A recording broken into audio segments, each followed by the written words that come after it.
Hello students, welcome to Magnet Brains. मैं रूपाली वर्मा। आज जो हम कराने के लिए लेकर आए हैं वो है हमारी क्लास 5th की बुक रिमझिम पार्ट 11 चावल की रोटियां, जिन्हें हम पढ़ चुके हैं। ये एक नाटक था कि किस तरीके से 8 साल का एक छोटा सा बच्चा कोको अपनी चावल की रोटियां अपने दोस्तों से बचाने के लिए छिपा कर रखता है, कितने सारे झूठ बोलता है, लेकिन एंड में वो चावल की रोटियां उसके हाथ से निकल जाती हैं और वो भूखा रह जाता है। ये पूरा नाटक हमने पढ़ा था, समझा था। अब इसी पार्ट पर आधारित हमारे पास कुछ प्रश्न हैं, कुछ पार्ट पे आधारित हैं, कुछ आपसे पूछे जा रहे हैं और कुछ भाषा ज्ञान से आधारित हैं। तो इनको हम किस तरीके से करेंगे, चलिए करते हैं। हमारे साथ साथ करेंगे तो आप बहुत अच्छे से इसको कर पाएंगे। सबसे पहले आ रहा है प्रश्न, क्या दिया है? मंच और मंचन। मंच का मंचन मतलब होता है जो स्टेज होता है ना, जिसके ऊपर नाटक खेला जाता है, उसको किस तरीके से तैयार किया जाता है। क्योंकि हमने जब अपना नाटक पढ़ना शुरू किया था ना, तो बताया था एक सादा सा कमरा है, दीवारों पे चटाइयाँ हैं, एक दीवार से अलमीरा लगी हुई है, उसके ऊपर केतली है, रेडियो है, फूलदान है गुलाबी रंग का, ये सब हमने बताया था ना। तो ये था कि किस तरीके से वहाँ मंच को सजाया गया है, तो वो हो जाता है मंचन। तो यहाँ पर अब जो उस पर आपसे पूछा गया है क्या है? एक सादा कमरा, दीवारों पर बांस की चटाइयाँ, एक दीवार के सहारे रखी अलमारी, अलमारी के ऊपर एक रेडियो, चाय की केतली, कुछ कप, खाली गुलाबी फूलदान रखा है। कमरे के बीच फर्श पर एक चटाई बिछी है, जिसके ऊपर कम ऊंचाई वाली गोल मेज रखी है।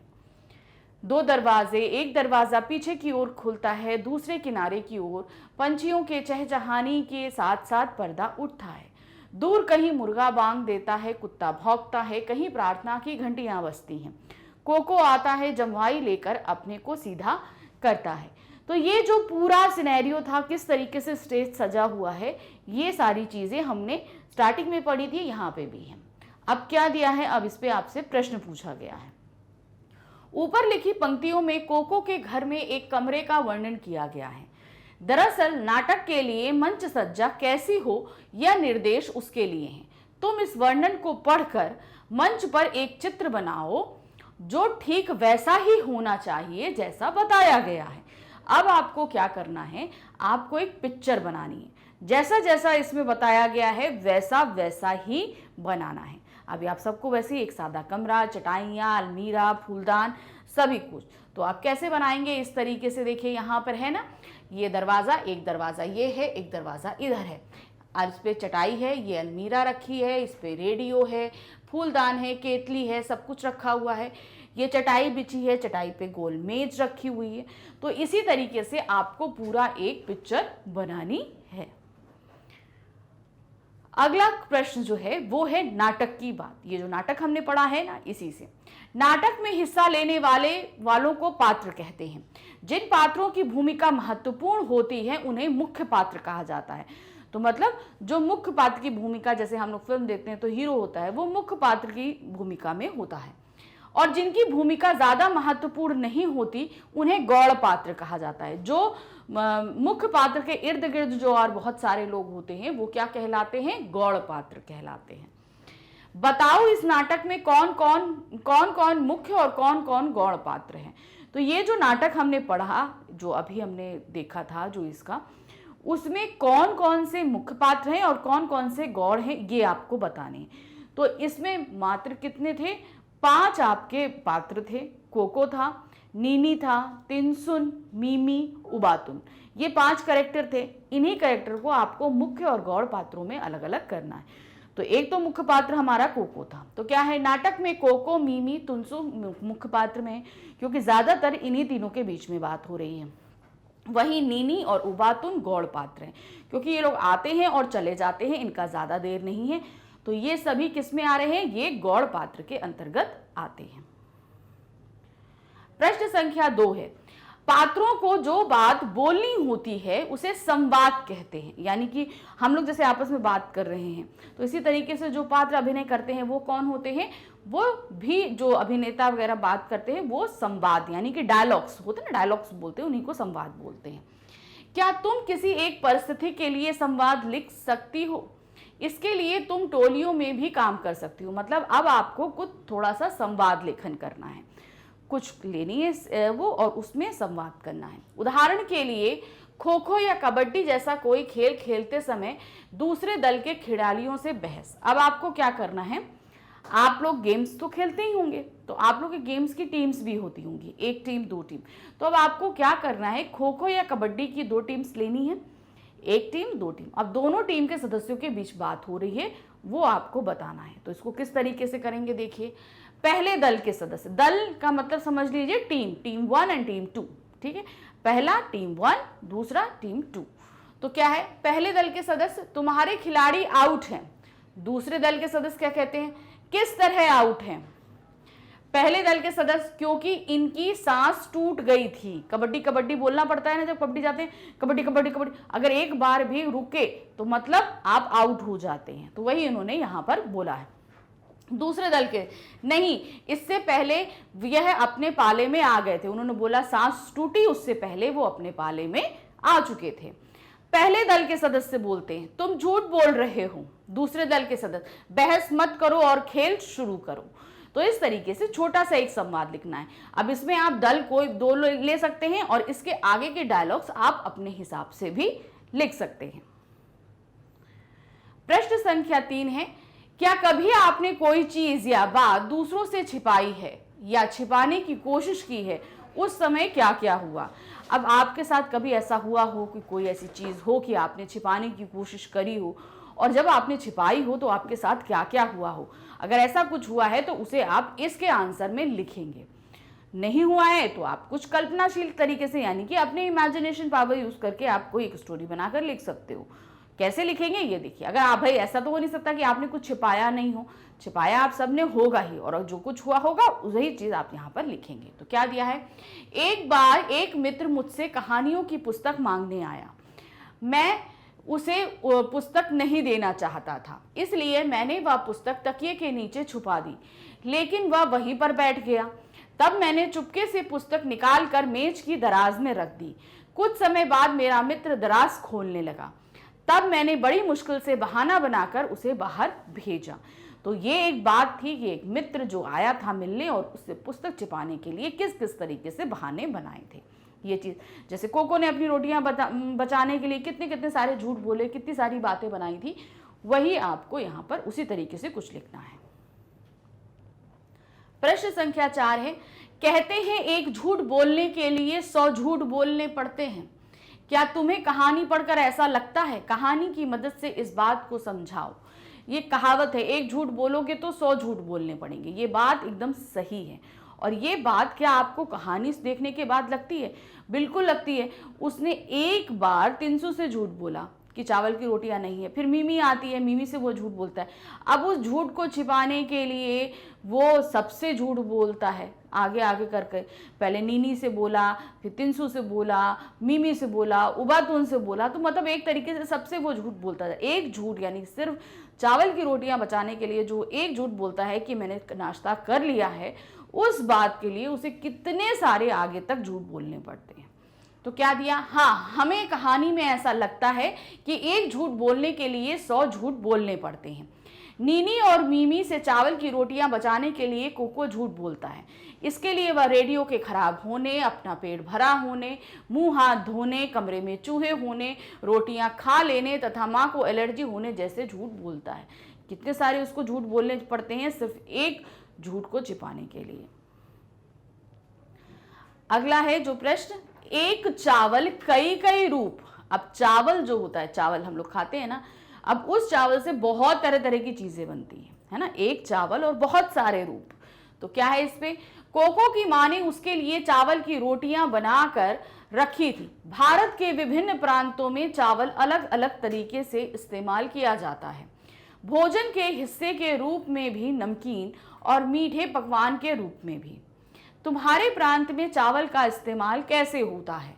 घर में बातचीत करके पता करो, एक तालिका बनाओ। कक्षा में अपने दोस्तों की तालिका के साथ मिलान करो तो पाओगे कि भाषा, कपड़ों और रहन सहन के साथ साथ खान पान की दृष्टि से भी भारत अनूठा है। अब देखिए, आप सभी अलग अलग जगह से आते हैं, आपके यहाँ चावल के अलग अलग तरीके से पकवान बनते हैं। तो यहाँ पर आप सभी अलग अलग पकवानों को लिख सकते हैं, लेकिन लिखने का तरीका क्या रहेगा? अब आप कोई बिहार से है, कोई मध्य प्रदेश से है, कोई उड़ीसा से है, कोई उत्तर प्रदेश से है, तो सब अलग अलग प्रांतों राज्यों से आते हैं और सबके यहाँ चावलों की अलग अलग तरीके से पकवान बनते हैं। तो आप सभी अलग अलग तरीके से यहाँ पर लिखेंगे। तो क्या है? प्रांत है दिल्ली। चावल का प्रयोग कैसे होता है? भोजन के लिए, मीठे पकवान बनाने के लिए, नमकीन पकवान बनाने के लिए, रोटियां बनाने, इडली डोसा बनाने के लिए, खिचड़ी बनाने के लिए। तो दिल्ली में इतने तरीके से चावल का इस्तेमाल किया जाता है। प्रश्न संख्या 2 है, अपनी तालिका में से चावल से बनी कोई एक खाने की चीज बनाने की विधि पता करो और उसे नीचे दिए गए बिंदुओं के साथ से मिलान करो।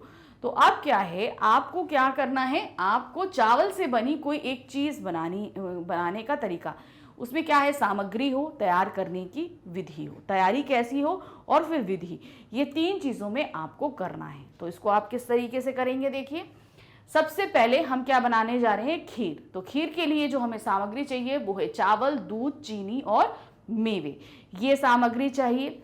फिर है इसकी तैयारी हम कैसे करेंगे? चावल साफ करना है, धोना है, मेवों को बारीक काटना है। तो ये तैयारी हम बनाने से पहले करके रखेंगे। अब इसकी विधि क्या है, कैसे बनाएंगे?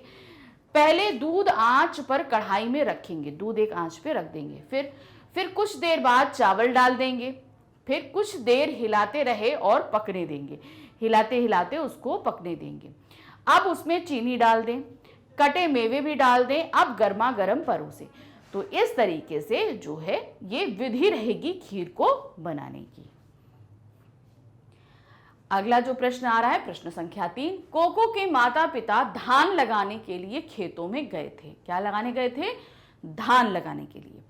कोको की मां ने उसके लिए चावल की रोटियां बनाई। एक ही चीज के विभिन्न रूपों के अलग अलग नाम हो सकते हैं, नीचे कुछ शब्द दिए हैं, उनमें अंतर बताओ। अब क्या होता है, चावल जब तक जो है वो लगा रहता है खेतों में, वो धान के रूप में होता है, धान उसको बोलते हैं। जब वो निकल आता है तो वो चावल।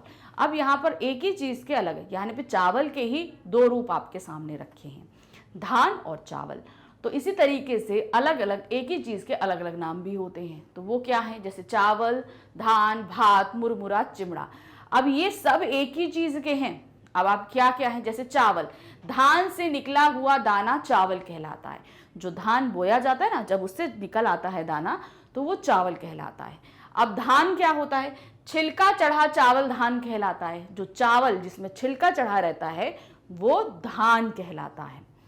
भात, पके हुए चावल को भात कहते हैं। वही चावल जब पक जाता है, हम लोग दाल चावल खाते हैं ना, तो वो क्या कहलाता है? भात कहलाता है।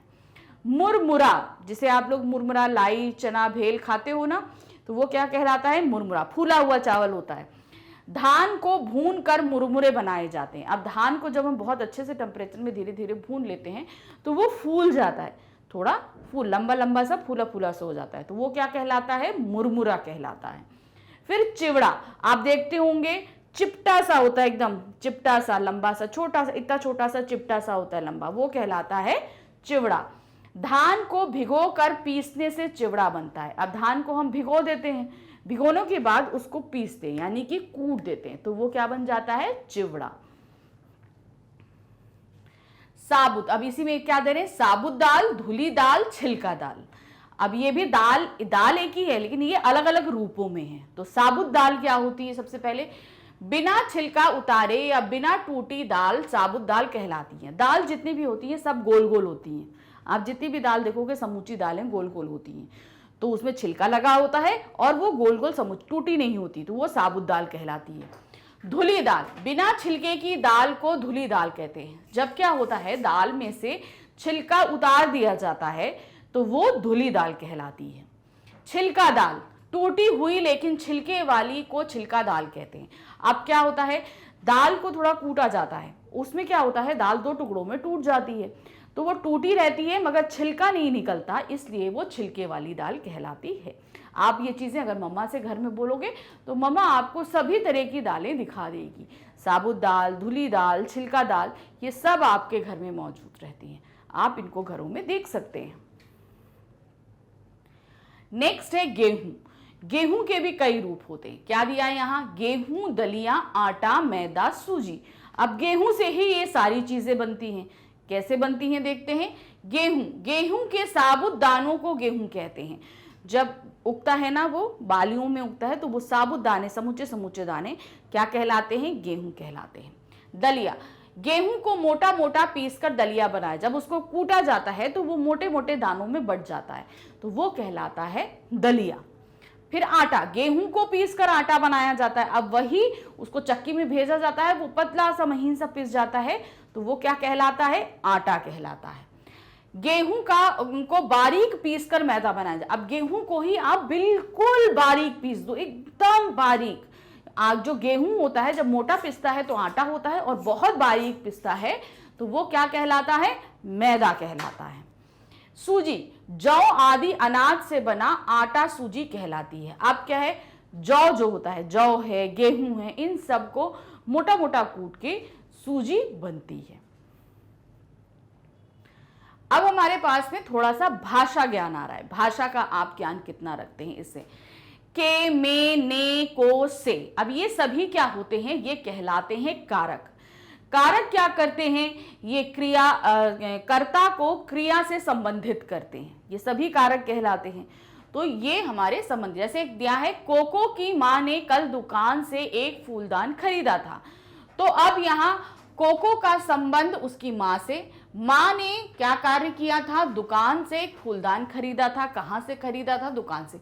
अब आप अगर ये देखोगे तो यहां पर कर्ता का, सहायक कर्ता का और क्रिया से, इन सब से संबंध जो है वो कारक से ही दिखाया जा रहा है।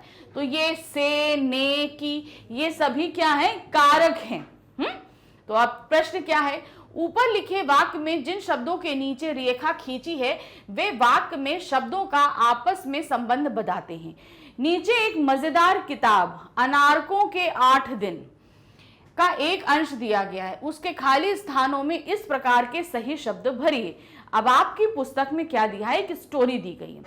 उस स्टोरी में कुछ रिक्त स्थान दिए गए हैं, उसमें आपको इस तरीके से संबंधित शब्दों को, जैसे को, ने, से, इन जैसे शब्दों को भर के एक जो है वाक्य को पूरा करना है। तो चलिए भरते हैं और वाक्य को पूरा करते हैं। क्या दिया है? अनार को एक लड़की है।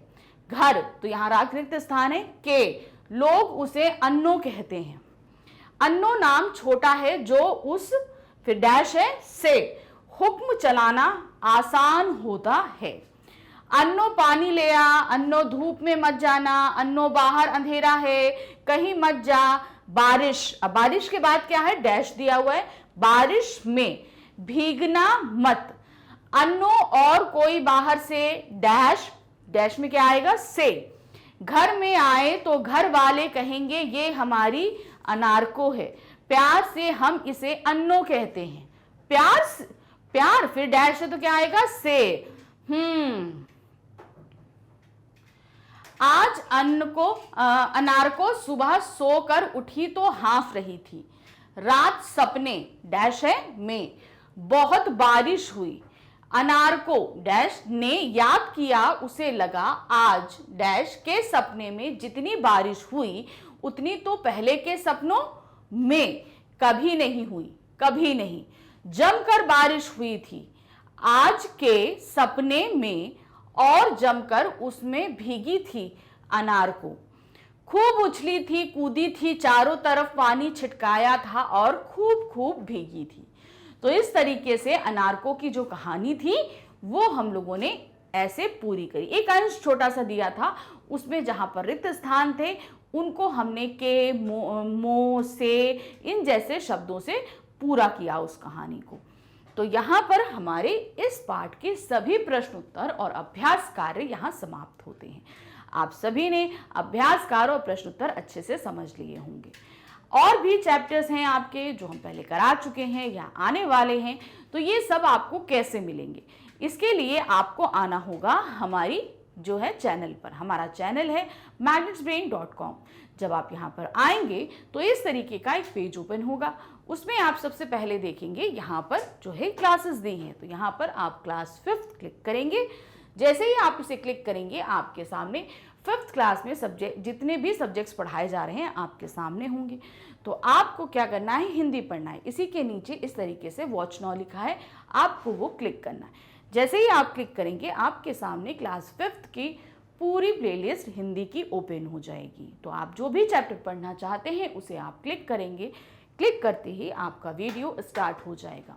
वीडियो देखिए और आपको कहीं पर किसी भी चैप्टर में किसी तरीके का डाउट हो रहा हो, एक्सरसाइज में, क्वेश्चन आंसर्स में, उन सभी को आप सॉल्व कर सकते हैं यहाँ पर। तो हमारे चैनल पे आपको जितनी भी चीज़ें आ रही हैं ये टाइमली मिलती रहें, आपको पता चलती रहें, तो इसके लिए हमारे चैनल को सब्सक्राइब ज़रूर कीजिए। इससे आपको नोटिफिकेशन मिल जाएगा और पता चल जाएगा कि कौन सा वीडियो आने वाला है, तो आप टाइमली उसको देख सकते हैं। हमारे चैनल पे आपको जितना कंटेंट दिया जाता है ये टोटली अरेंज है। आप क्लास वाइज देखेंगे, चैप्टर वाइज, बुक वाइज, सब कुछ अरेंज है। तो आपको एक टॉपिक देखने के बाद दूसरा टॉपिक देखने के लिए बिल्कुल भी परेशानी का सामना नहीं करना पड़ता।